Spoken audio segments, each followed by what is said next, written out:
Welcome to our Chatting with Charlie and the Bulletin update. I wasn't with you all last month, but it looks like nothing really changed this month. So, Charlie, for the November Visa Bulletin, what's happening? We didn't see any movement, correct? No, there is no movement of any of the employment dates. I think this reflects the fact that state has adopted the practice of advancing the dates on a quarterly basis, meaning in October there was a big movement or movement. There'll be another movement in January, then April. I'm not sure I would have done it this way. I think I would have rather had small incremental movements instead of large movements. That gives people a better sense of hope. I think that often people get a little discouraged if they're just seeing the dates being held, and then they can get overly optimistic if they're moved by large amounts in 1 month. Then they're going to think that's going to happen in the future. So again, in my day, I would typically do smaller incremental movements throughout the year. I think that the way they're doing it, it introduces a risk of more volatility, because especially toward the end of the year, and we saw that where they completely ran out of numbers in August and September. I think that their practice of making such large movements on a quarterly basis earlier in the year contributed to that. And again, I mean, it wasn't the worst thing. They actually used all the numbers under the limit, but they hit it a little earlier than expected. But again, the optics for people reading the Visa Bulletin and hearing the scuttlebutt when they hear, okay, numbers are completely exhausted in August, it's a little bit discouraging. Yeah, so let's just kind of recap what happened in October, right? And what we saw there. So for all chargeability in October, we saw movement in EB3, right? But EB1 and EB2 stayed the same. Right. And then for China, we saw movement in EB1 and EB2, and then we saw retrogression in EB3. And then for India, it stayed the same for EB1 and EB2. And then we saw movement in EB3, right? And then now in November, no movement, because you're saying they're probably going to hold it for this quarter, and we could possibly see movement in January. Is that what you're thinking? Yeah, I'm hoping I'm wrong, because one of the issues for the October movement, as I mentioned, they ran out of numbers completely in roughly the second or third week of August for most employment categories, and the final category completely ran out in early September. So that meant that they had a larger than normal backlog of cases that they had to accommodate during the month of October. So that could have prevented some of the forward movement of the October dates. And again, if that's the case, maybe we'll get lucky and see a little bit of movement in December. If not, they should be able to move the dates for January. But even in October, we really didn't see any significant movements, right? No, it was minimal. And as people saw for China employment third, it retrogressed from the September date of September 1st of 2020 back to April 1st of 2020. Again, that's because of the pent-up China employment third preference demand. And if we just talk about the India and China per country annual limit versus the estimated applicant demand, what are we looking at here? Yeah, we have a couple slides here. These two slides reflect the estimated annual limit. I'm estimating that the employment limit for fiscal 2025 will be approximately 150,000. It could be as much as 155,000. But again, at 150,000, this results in a per country limit for India and China in the first, second, and third preference categories of approximately 3,003 numbers. And these slides show that per country limit versus the estimated amount of demand in each of the three preference categories. Just looking at these slides, it will clearly illustrate why the China and India dates are likely to be moving forward at a very slow pace in the coming months, if not for the entire fiscal year. Yeah, and that actually leads into your predictions, right? That we can see for the employment based numbers. You've predicted it up until April 2025 and what we can see the average monthly movement will be. So, what are you predicting, Charlie, that we're going to continue to see or not see? Yeah, I think these movements that I predicted, these are averages. So when I say 2 weeks, it may not move anything at all, as it did not move for the month of November.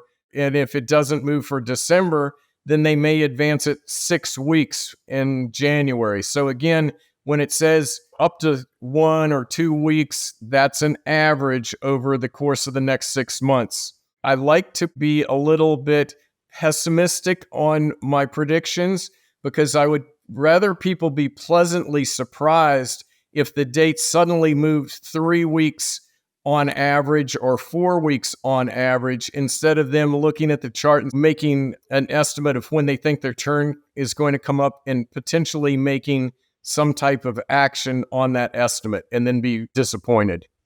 So, when we speak again next month, when we're looking at the December visa bulletin, we may again not see any movement. Yeah, I think it's safer for people to assume no movement or very little for December. And if it does move, then you can be pleasantly surprised. But, I've heard, unfortunately, when I was working, I was hearing stories of people that were seeing the dates moving or predictions others were making, and they made life choices based on that. They quit jobs, they made plans to do other things based on an assumption that their turn was going to come up, only to see that assumption dashed. And then what are we looking at for family base? Was there any movement there? The only change on the family dates was the family 2A category and the family third preference moved. Okay. I would kind of expect that the family first, the 2B, and the family fourth, I would expect them to start moving. Those dates have been held since August. Okay. So I would expect some forward movement. There's been relatively little movement in the dates, and there were 21,000 unused family numbers in fiscal 2023. That was actually beneficial for the employment categories for 2024. But if you're on the family side of the fence, the fact that they're wasting numbers is not a good sign for you. Okay. But on the employment side, if there are unused numbers, of course, they go into the employment pool, right? Right. And my estimate right now is that there'll be approximately 10, maybe as many as 15,000 unused family numbers in fiscal 2024 when those totals are finally published. And that will increase the employment fiscal 2025 limit to my estimated 150,000 that I've used for the charts, potentially as much as 155,000. And then just out of curiosity, the election is less than 4 weeks away. Does anything play with the visa bulletin and any upcoming elections? It shouldn't, because the Immigration and Nationality Act provides strict mandated guidelines for how the availability of visa numbers and everything else. So the coming election really should have no impact on what the decision is for the movement of either the family or the employment dates. And anything else you want to add, Charlie, before we sign off? No, again, be very cautious in making any future plans. Don't make estimates on what is going to happen. Tune into the podcast. Hopefully we'll get additional information. But I think as the two charts showing both the China and India estimated demand versus the limits, I think these are two very sobering charts and will help people to easily understand why the dates are unlikely to move very much in the coming months. Yeah, which can be frustrating for people who, when they see their date is only 1 month away, and then they're seeing it not move for a few months. So just be patient, but hopefully they'll get to your number as Charlie's predictions hold true. Right. And one last thing I will mention, that people that are new to the immigration field or watching the issues, they may have been kind of jaded in their assumption of how dates are going to move based on what things were happening in fiscal 21 through 23 when there were record all-time high employment annual limits that allowed the employment dates to be advanced at a very rapid pace. And that was a totally artificial time period. We're now getting back to more reality where the dates are going to be moving slower, especially with the higher demand levels. Yeah, and I don't think it's fair to attribute that to any sort of administration. I think it's just naturally what happened because of COVID, right? Yes, that was a purely the employment categories in those fiscal years benefited by the fact that there were tremendous amount of unused family numbers.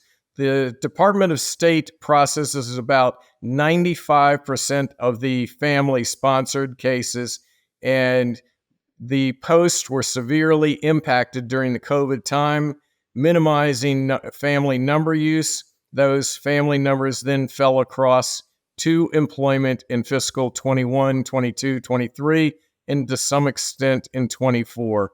So again, that was a temporary, that has nothing to do with any administration whatsoever. It was just a circumstance, and a very good circumstance for those waiting in line for the employment categories, because it basically, gave more numbers. The annual limits have not been changed since fiscal 1992 when MAct 90 took effect. The limits basically have been unchanged, Yeah. unfortunately. So I think the important message is you can't attribute that to any administration or any president. It was just a matter of circumstances, and it's a statutory, it's all statutory, right, Charlie? Yes. Yeah. Okay. Well, stay tuned for next month, and we'll talk to you then. Hopefully, there's a little bit of movement in December, but we'll just have to wait and see. Thanks, everyone, for joining today.